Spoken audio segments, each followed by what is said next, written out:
তাদের এই খুবই নির্ভর ছিল, তাদের সবাইকে যাতে অনতিবিলম্বে গ্রেফতার করা হয়, বিচারের মধ্যে আনা যায়, এই কাজ করতে হবে। কারণ এটা ঠিক, মায়ের কাজ বিশাল মিছিল করে কিছু করছেন এখন পর্যন্ত, এটা ঠিক। যেরকম করে প্রতি বিপ্লব, এই বিপ্লবকে ধ্বংস করবার জন্য নানা রকম সাংগঠনিক কাজ করতে চাওয়াচ্ছে, মায়ের কাজ তা করে না। কিন্তু মায়ের কাজ করে মায়ের আকুতি, এই আকুতি শিখতে হবে যত তাড়াতাড়ি সম্ভব, যত দ্রুত, যত যোগ্যতার সঙ্গে এবং যত ঠিকভাবে করা যায়, সেটাই আমাদের সমাজকে বর্তমানে ভাবে নতুন বাংলাদেশ গড়ে তোলবার জন্য এটাও একটা অতি পবিত্র করণীয় কাজ। আমি এই সরকারের সফলতা কামনা করি। তারা যা বলছে নতুন বাংলাদেশ গড়ে তুলবার জন্য, আমি মনে করি এই সরকার একই সাথে আপনাদের এই দাবির সাথে একান্ত থেকে কাজ করবে। আমাদের সজাগ পথ থাকে, যদি তাদের কোনো ঘাটতি থাকে, কোনো দুর্বলতা থাকে, কোথাও যদি তারা ভুল করে, তাহলে সেটা বলিষ্ঠ ভাবে বলে।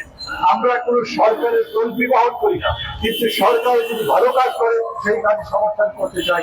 আর যারা নিকৃষ্ট স্বৈরাচার ছিল তাদের যে কোনো ধরনের ষড়যন্ত্রের হাত ভেঙে দিতে চাই।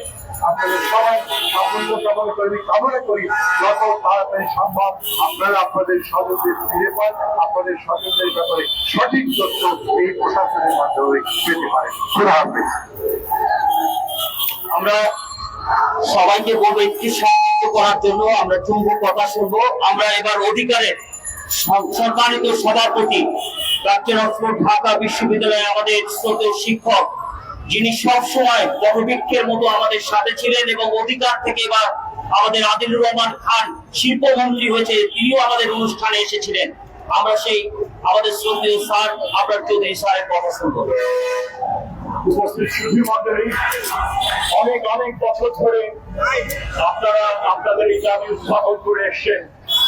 এখানে এমন এক পিতা এসেছিলেন যিনি বলেছেন, যখন পুলিশ আমার বাড়ি হামলা করলো, আমার ছেলে পিছন দিয়ে পালিয়ে যেতে চেষ্টা করেছিল, আমি তাকে নিবৃত্ত করেছি।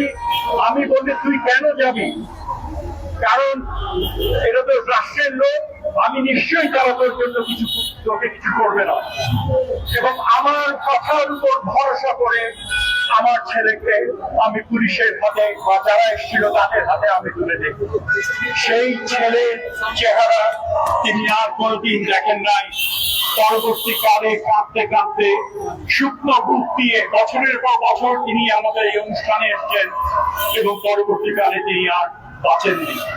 কাজে এই যে একটা পিতার যে অপরাধ বোধ, যে আমি তো রাষ্ট্রকে বিশ্বাস করেছিলাম, কি করে সেই রাষ্ট্র এই কাজটি করলো, এবং এটা এই যে একটা গ্লানি নিয়ে তিনি মারা গেলেন, জবাব কে দেবে?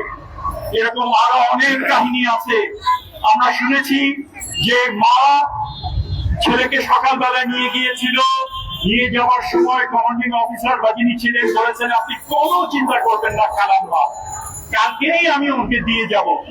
এই ভরসায় তারা দিয়েছিলেন। এবং এরপর থেকে সকালবেলায় যখনই তিনি ভোর নামাজ পড়ার পরে সারা রাত তিনি ঘুমাতে পারেন না, তিনি অপেক্ষায় থাকেন ওই জিপ কখন আসবে তার ছেলেকে নামাতে। জীবনে সেই জিপ আর আসে নাই। এগুলো যখন নিয়ে আমরা সরকারের কাছে গেছি, সহযোগিতা দূরের কথা, সহমর্মিতা দূরের কথা, সহানুভূতি দূরের কথা, তারা ঠাট্টা মস্করা করেছেন। তারা বলেছেন এরা চিটিংবাজিতে রক্ত ছিল, তারা প্রেম করে কোথায় চলে গেছেন।